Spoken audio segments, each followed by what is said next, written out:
Eto na mga kabasketball, marami na naman tayong maiinit na balita. Gilas Pilipinas umakyat sa ikatlong pwesto sa ranking ng FIBA para sa second window ng FIBA World Cup Asian Qualifiers.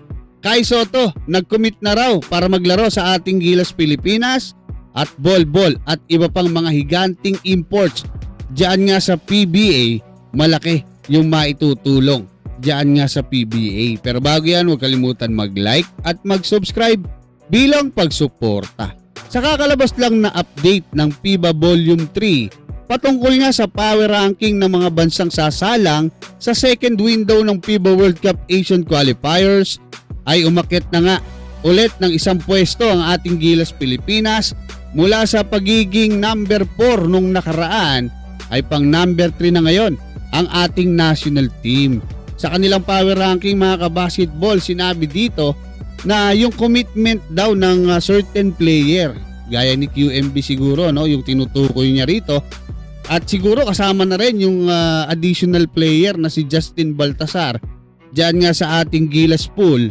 Yan yung nakikitang advantage at inilagay nila sa pangsyam na pwesto etong New Zealand Tall Blacks at binalaan pa po ng FIBA na hindi sila pwedeng maging kampante kontra sa ating Gilas Pilipinas dahil minsan na natin silang tinalo dito nga sa ating home court. Number 1 po ang Australian Boomers pa rin at pumangalawa ang Korea kasi 2 beses nilang tinalo yung China. No? Inaasahan nating mas tataas pa ang power ranking ng ating Gilas Pilipinas para nga sa third window ng FIBA World Cup Asian Qualifiers dahil ayon sa mga source ng Tiebreaker Times na nakamonitor sa sitwasyon ngayon ng ating pambatong si Kai Sotto ay committed na raw ito or nangako na maglalaro si Kai para nga dito sa third window ng FIBA World Cup Asian Qualifiers.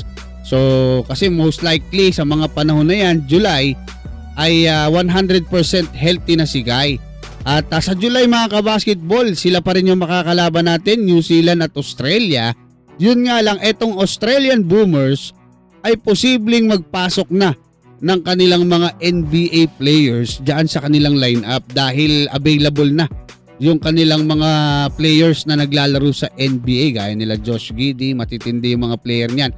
At patungkol naman mga kabasketball dito nga sa PBA, napakalaki ng maitutulong ng mga gaya nitong former NBA player na si Bol Bol, no, 7-footer mahigit to. At na maglalaro ngayon bilang import dito nga sa Talk and Text. At yung iba pa, no, alam ko si Deguara maglalaro na rin, 7'6" yun. At yung iba pang mga higanting players na magiging import ngayon dyan sa PBA. Kasi bukod sa makakahatak ng mga player, ng mga viewers to, no, na manunood at magiging mas exciting yung mga laban, masasanay pa yung mga players natin na makalaban yung malalaking players gaya na nangyayari ngayon sa Japan, no, sa Korea.